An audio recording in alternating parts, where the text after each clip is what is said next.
Good morning, everyone. I'm going to try to record today's video while I'm out running around getting some things I need, so that way I don't have to rush and get back and record it maybe at night. So anyhow, we talked about the Rapture in the last one. As I've said, my view count went way up.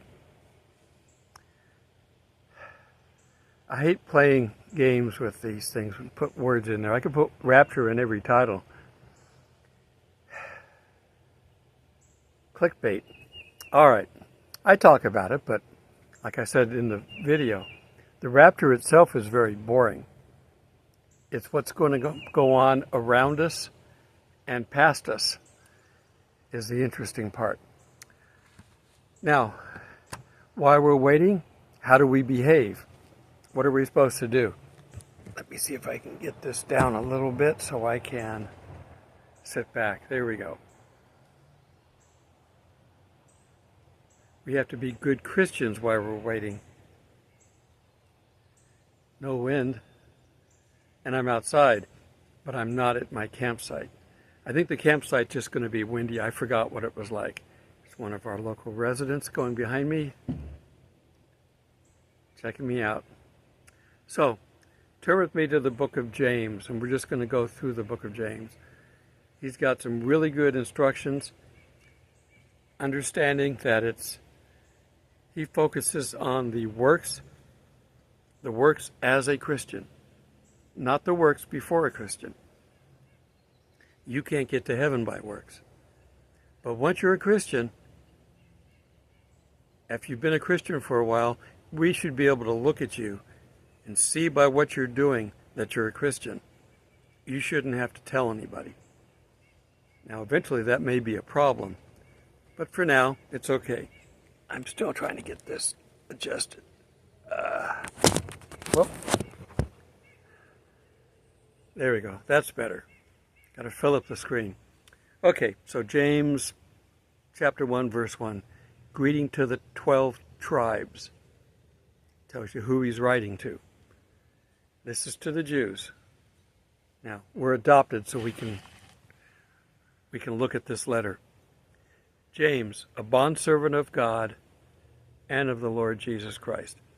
As I've said before, a bondservant is a slave who is freed and chose not to leave because he had a good master. Christ is our master, so we're a bondservant. To the 12 tribes which are scattered abroad.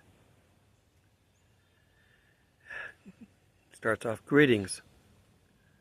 Profiting from trials is what this is titled. My brethren, count it all joy, and we've covered these things in the past. So a lot of this is going to be refresher, and we'll get into the new stuff because we're going to get into the whole book. Count it joy when you fall into various trials, knowing that the testing of your faith produces patience. God, I want patience, and I want it right now.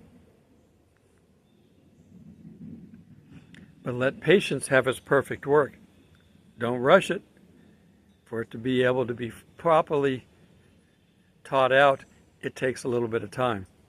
That you may be perfect and complete, lacking nothing. Can't do better than that. If any of us lacks wisdom, let him ask of God. He asked Solomon what he wanted. He said, I want wisdom. So he made him a wise guy. Who gives liberally, talking about God, liberally and without reproach, and it will be given to him. You want wisdom? You want strength? You want things that will help you do your job better? God is quick and easy to talk to on those things. You want a new car? That's something we may have to discuss. But let him ask in faith with no doubting. For he who doubts is like a wave of the sea, driven and tossed by the wind. I've been at sea. The waves are just all over the place, and then they hit into each other, and then it's hard to tell where one wave begins and where the next one ends in a rough sea. For let not that man suppose that he will receive anything from the Lord. So if you're a wave, Just wave, because that's all you're going to get. He is double-minded man, unstable in all his ways. This perspective of rich versus poor for this title. Let the lowly brother glory in his exaltation, but the rich in his humiliation, because as a flower of the field, he will pass away. Go back to the rich men throughout history. Solomon, one of the richest men of the world at this time anyway, he's gone. How many rich people? Henry Ford. All these rich people that helped get things started in this country, they're all gone. We have rich people now. And whatever they're trying to do to change this world, they're not going to see the results of it because they're going to be dead. In 11, for no sooner has the sun risen with a burning heat than it withers the grass. Its flower falls, and its beautiful appearance perishes. The older we get, the more you have to look past the outer to get to the inner, because the outer is not pleasant. Not compared to a 20-year-old or a 30-year-old. Get out of here, little bug. So the rich man also will fade in his pursuits. Blessed is the man who endures temptation, for when he has been approved, he will receive the crown of life which the Lord has promised to those that love him. And let no one say when he is tempted, I am tempted by God. Never say that. For God cannot be tempted by evil, nor does he himself tempt anyone. If you're being tempted, it's your own heart, and it's the devil down there. But each one of us is tempted when he is drawn away. Don't get distracted. Don't go off on rabbit trails. And if you're telling stories, that's okay, you can come back. But if you're working in life and you're doing things, don't get distracted and get off on doing things you're not supposed to be doing. Then when desire has conceived, it gives birth to sin, and sin, when it's full grown, brings forth death. Do not be deceived, my brethren. Every good gift and every perfect gift is from above, and comes down from the Father, with whom there is no variation or shadow of turning. Basically, he gives freely to those that ask, that deserve it. He knows who to give to. It doesn't matter whether you're, Billy Graham or Fred down on the street corner. That doesn't mean anything to God. If you ask him, he'll help. His own, he brought us forth by the word of truth, that we might be a kind of first fruits of his creation. So then, my beloved brethren, let every man be swift to hear, slow to speak, slow to wrath. For the wrath of man does not produce the righteousness of God. Therefore lay aside all filthiness and overflow of wickedness. Push it aside, you don't need that. And receive with meekness the implanted word, which is able to save your souls. It is so hard to look at the world today and not get angry at some of the people that are out there. I have to deal with that. That's one of the things I deal with. I don't like bullies, and we're getting a world full of bullies. For every level and class of people, there's bullies being bred that just come out and just cause trouble.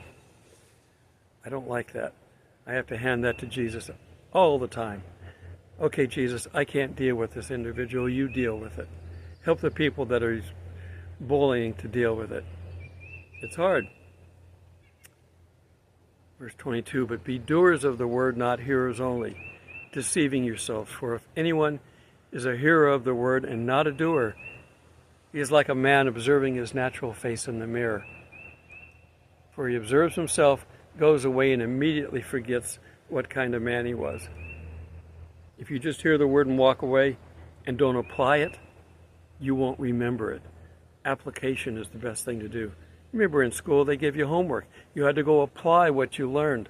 That helps you to learn it.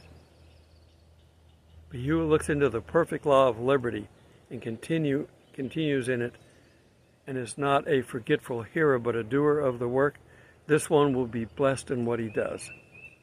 You want to be blessed? Follow that. That's right there. If anyone among you thinks he's religious and does not bridle his tongue, your tongue only weighs a few ounces. Why can't you hold it?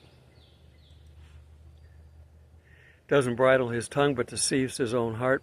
This one's religion is useless. There are lots of religions out there that are not serving God. Pure and undefiled religion before God and the Father is this: to visit orphans and widows in their trouble, and to keep oneself unspotted from the world. We're to go out in the world. Jesus did. He sat among sinners all the time, even his disciples. He sat among sinners, and he knew which one was going to betray him. It didn't affect him. He didn't become like them. He didn't try to please them. You don't have to please the people of the world. The only one we need to please is God. And in doing so, it will help please those that want to find God. You got to be available. And you've got to represent God. If you're struggling and you're openly struggling, somebody may come and try to help you, but they may not be open to the Word of God. If you're struggling in something and you're happy and content with it, oh yeah, I just lost my job today, but I'm not worried. God will get me another one. That's the attitude you've got to take. Now, I know some people that have lost their job and they're still looking. Talk to God and find out what He really wants you to do. Maybe He wants you to change professions. Not having a job is a perfect time to do that. Maybe He wants you to get some more education in your profession. Maybe He wants you to learn how to talk to people about God. See what He has in store for you. Ask Him to reveal what He wants to do with you. All right. We have to survive this time. I told you to prep. We don't know when our time to get out of here is going to be. So be ready. We're going to be here till the last second. If you hear bombs dropping, if you see, or if you turn on the news and they say that World War III has just started and they've launched missiles at us, don't panic. Before they get to you, we will be out of here. That's the kind of timing that God's working on. He's not going to pull us out when it's peaceful. Look at where I'm at. It's peaceful. You can hear the birds and the animals around here. Same at my campsite. When my campsite is being overrun, that's when we're out of here.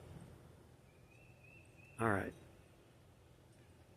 Whatever you do, do it for the Lord and do it with a smile on your face.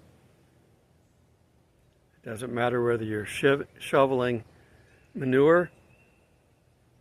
Our dirty jobs guy showed us that you can do anything. It doesn't matter. People do.